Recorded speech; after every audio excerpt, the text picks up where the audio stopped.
in this problem, our T sub O is 50 degrees Fahrenheit, while our T sub S equals 100 degrees Fahrenheit. Using our formula, T equals T sub O minus T sub S times e raised to kt plus T sub S. We have T equals 50 minus 100 e raised to kt plus 100. Simplifying this, we have T equals 50 minus 100 is negative 50 e raised to kt plus 100. To find K, we need to apply the initial condition of the problem. As stated here, when T equals 5 minutes, the temperature of the body became 60 degrees Fahrenheit minute. So replacing the by 60, we have 60 equals negative 50 e raised to T is 5, so we have here 5K plus 100. You can find K using a forceps solve, or mas madali itong gagawin kong ito. Just write K and then put horizontal same as this one. Okay, and then write ln here,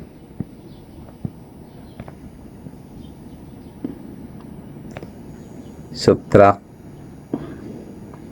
this from this, so 60 minus 100 is negative 40, and then divide by negative 50. And then kung ano yung katabi ni K, ilagay mo lang dito. Okay, and then just store A.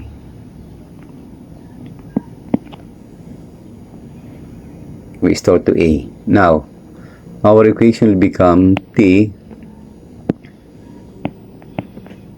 equals negative 50 e raised to, this time just write A here, plus 100.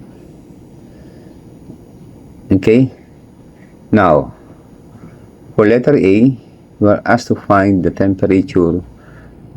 We are asked to find the time when the temperature is 75 degrees Fahrenheit. So we have for letter A, ang required dito ay time T. So when the temperature is 75 degrees Fahrenheit, replace this by 75 equals negative 50 e raised to A T plus 100. T, okay, same as before, go ahead, and then ln 75 minus 100 is negative 25 divided by negative 50, ito yan, Ano ang katabi ng hinahanap? A. So, just divide by A.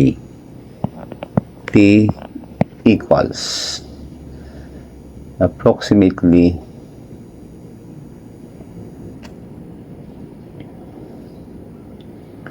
15.4 minutes.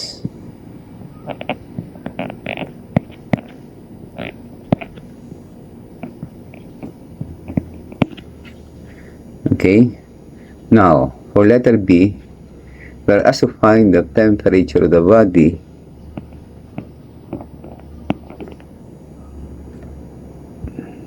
after 20 minutes. So, when T is equal to 20 minutes, we have T equals negative 50 e raised to A times 20 plus 100. T here equals 79.5 degrees Fahrenheit.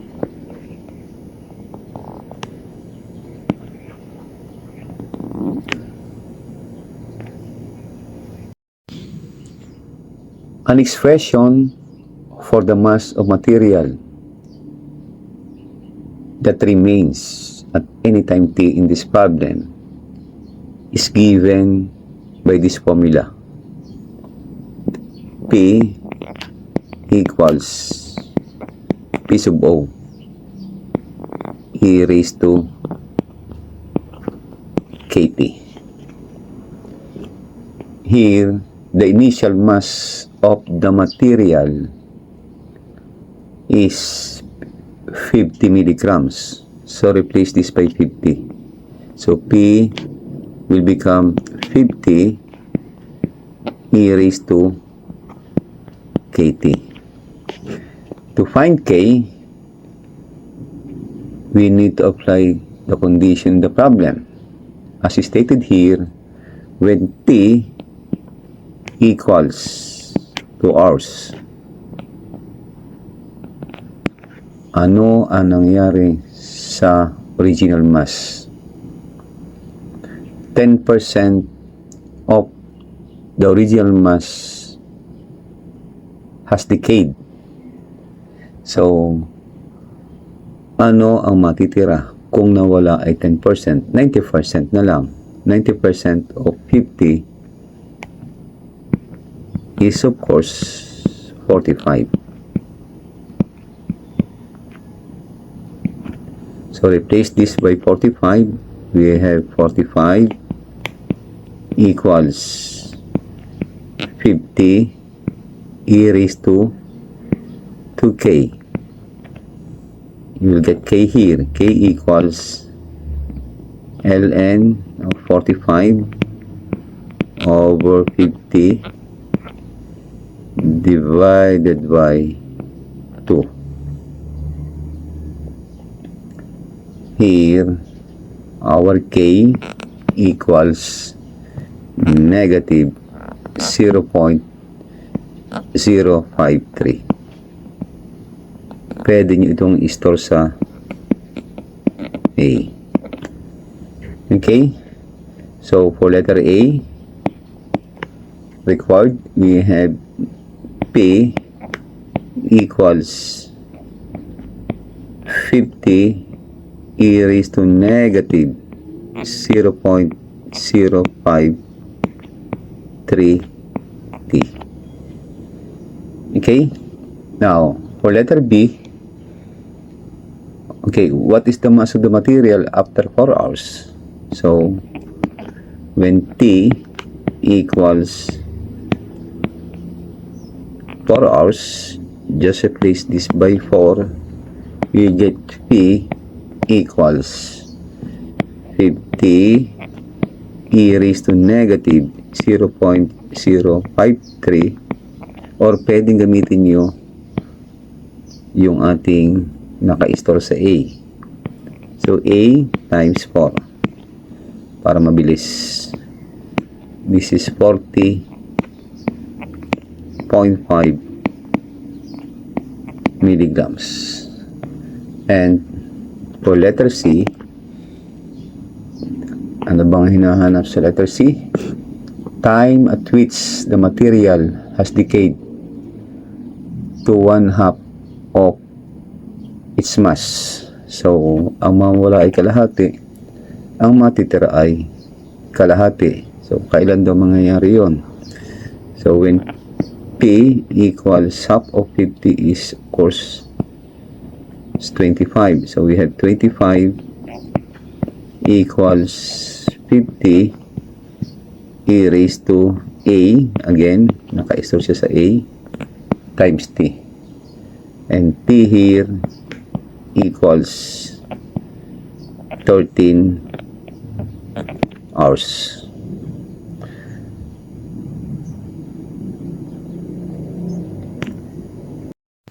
This problem is mathematically modeled by this differential equation. dq dt plus b sub 2 bar times q all over b sub o plus b1 bar minus b sub 2 bar t equals rho times b sub 1 bar. Here, our b sub o,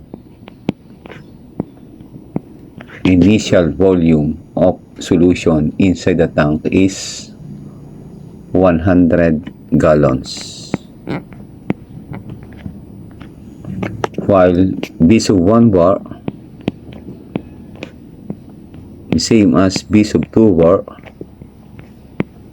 equals 5 gallons per minute.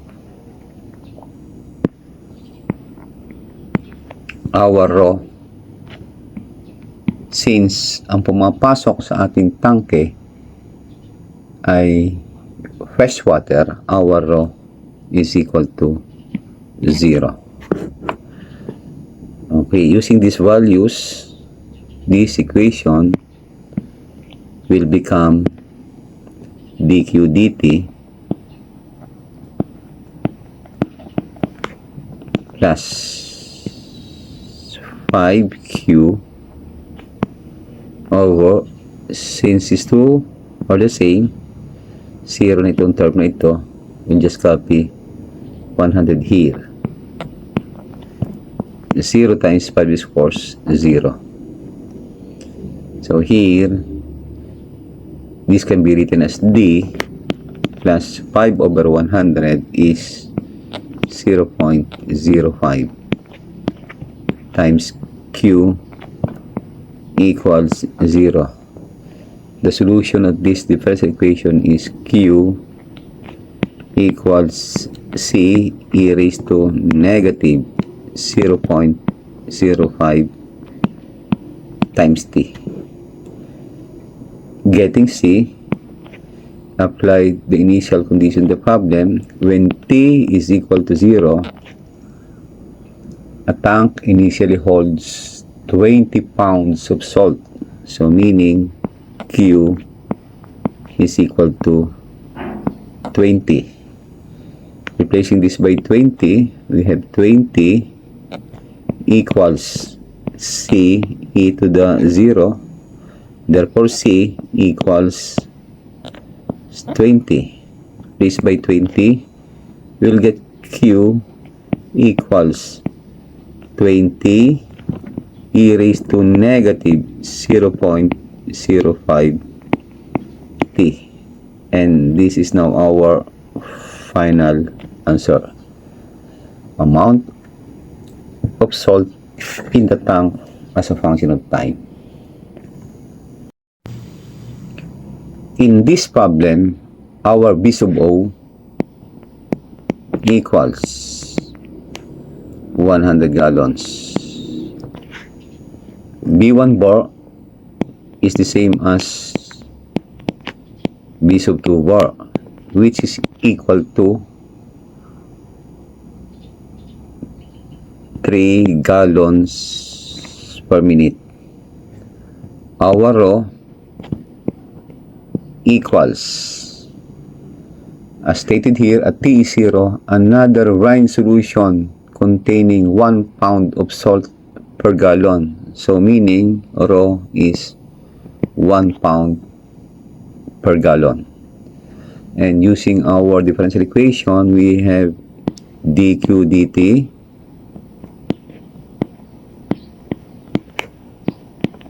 B2 over is 3 times Q over 100. Again, since B1 bar equals B2 bar, mawawala na yung term dito. Okay? Now, this is equal to 1 rho is 1 times B1 bar is 3. Okay, and this can be written as D 3 over 100 is of course 0.03 Q 1 times 3 is of course 3. The solution is of course Q equals Q sub C plus Q sub P. Okay, Q sub C equals C e raised to negative 0.03 T, while Q sub P equals 3. Replace this by 0, we have over 0.03. 3 over 0.03 is of course 100. Therefore, our general solution is Q equals C e raised to negative 0.03 T plus 100. Okay, now, let us find C. To find C, ano ba yung ating initial condition? When T is equal to 0, a tank initially holds 1 pound of salt. So when T is 0, our Q equals 1 pound. And replacing this by 1, we have 1 equals C e to the 0 plus 100. From here, C equals negative 99. Replace this by negative 99, we'll find Q equals negative 99 e raised to negative 0.03 T plus 100. And this is now our answer for letter A. Q as a function of time. Now, for letter B, we're asked to find the time at which the mixture in the tank contains 2 pounds of salt. So, when Q equals 2, replace this by 2, where 2 equals negative 99 e raised to negative 0.03 T plus 100.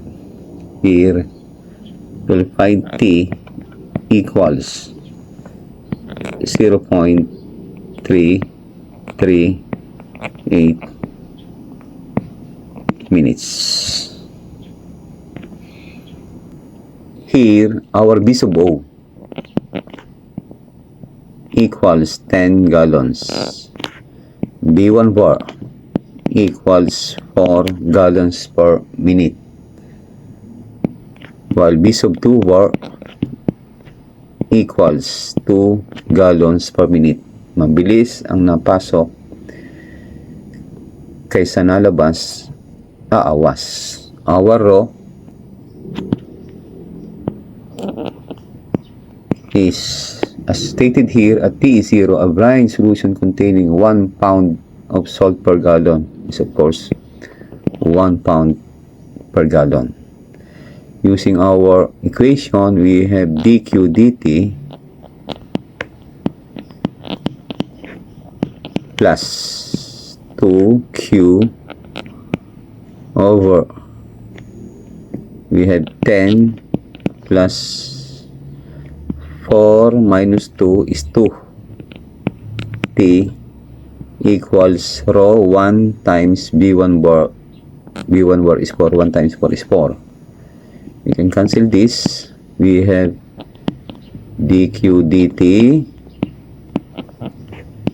plus q over 5 plus t equals 4.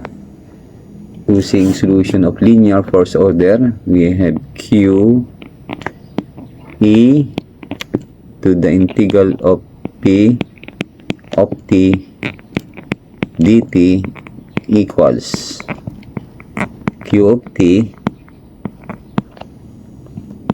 e to the integral of p of t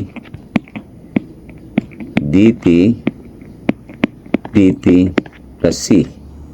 Here, our P of t equals 1 over 5 plus t. Our Q of t equals 4. Getting the integrating factor e to the integral of P of t dt equals e to the integral of 1 over 5 plus t dt. This is equal to e raised to ln of 5 plus t is equal to 5 plus t. Okay, using the solution, we have q times 5 plus t equals q of t is 4 times 5 plus t dt plus c. Integrating this, we have 4 over 2 is 2 times 5 plus t squared plus c. Copy this, 5 plus t. And then here we can write this as q, divide both sides by 5 plus t is 2 times 5 plus t squared plus c all over 5 plus t. Okay, to find c, we introduce this condition. When t is equal to 0, okay, a tank initially contains 10 gallons of fresh water. So, meaning, our Q is equal to 0. Bakit? Kasi, ang laman ng tangke ay tubig, walang alat. So, Q is 0. When this is 0, we have 0 equals 0 times 5 plus t times 0 is equal to 0.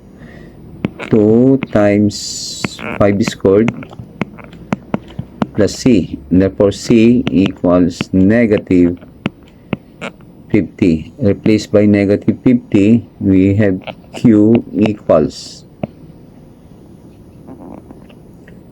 2 times 5 plus t squared minus 50 over 5 all over 5 plus t. This is now our amount of salt inside the tank as a function of time. here we are asked to find, by the way, this is the answer in letter A. Now for letter B,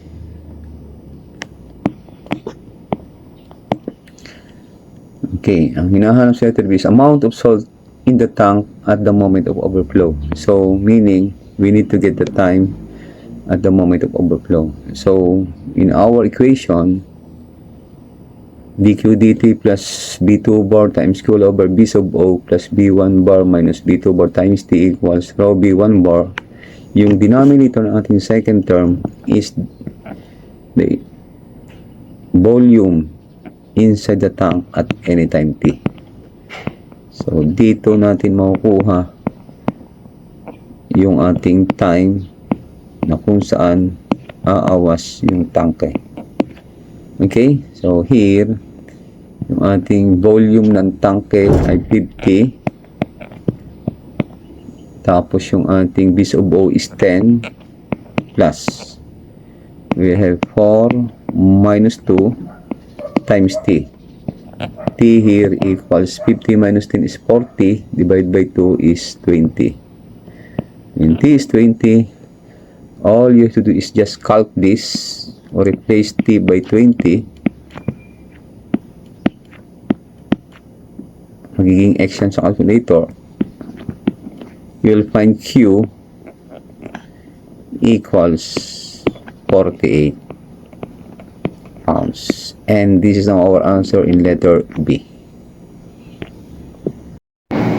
In this problem, R equals 40 ohms, while L equals 4 Henry, and E, which is constant, equals 120 volts.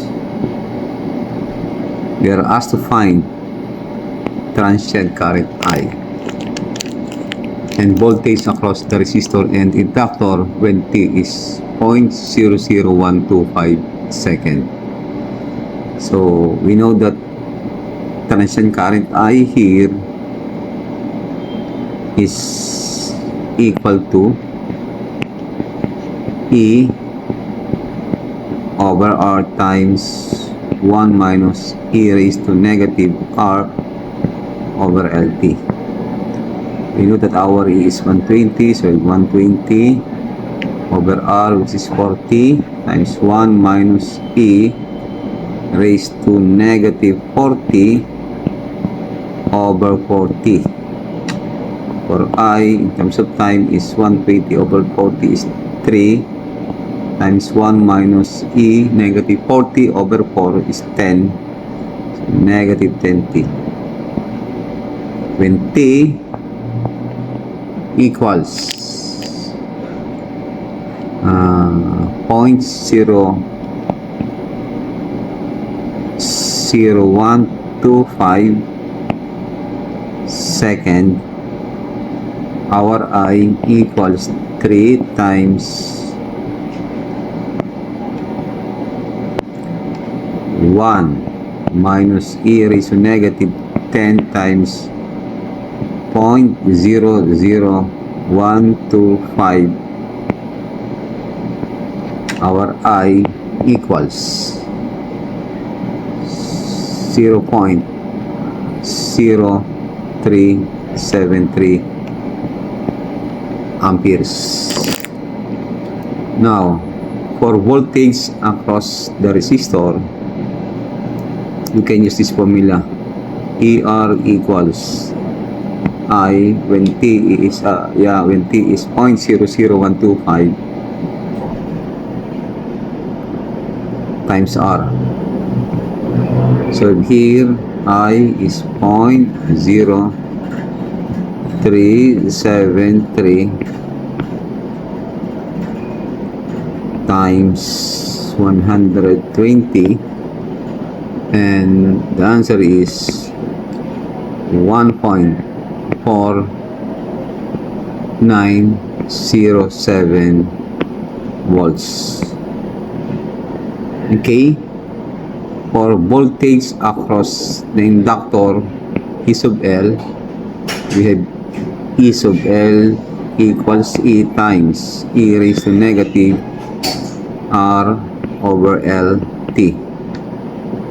We know that our E is 120, E negative 40 over 4 times T, and this is equal to 120 E raised to negative 10T, and when T equals 0.00125 second, EL equals 118.51 volts.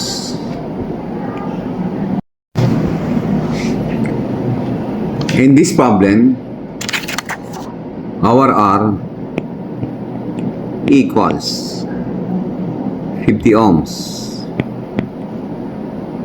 while C equals 0.05 farad, and E equals 100 volts. We are asked to find the transient current I and the voltage across the resistor and capacitor when T is 0.0005 second. Okay, so for transient current I, we have this formula: I equals E over R times E raised to negative 1 over RC times T. Our E is 100, R is 50, we have negative 1 over R is 50 times 0.05.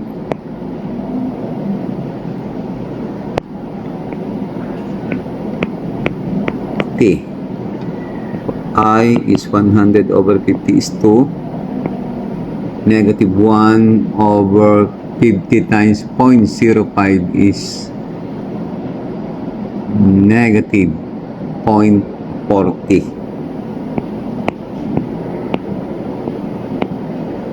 Okay, when T equals 0.0005 second, I equals 2 e raised to negative 0.4 times 0.0005. Therefore, I equals 1.9996 amperes. E is of the voltage across the resistor as a product of I, 1.9996 times the resistance is 50. So E sub R is 99.98 volts. EC or E sub C equals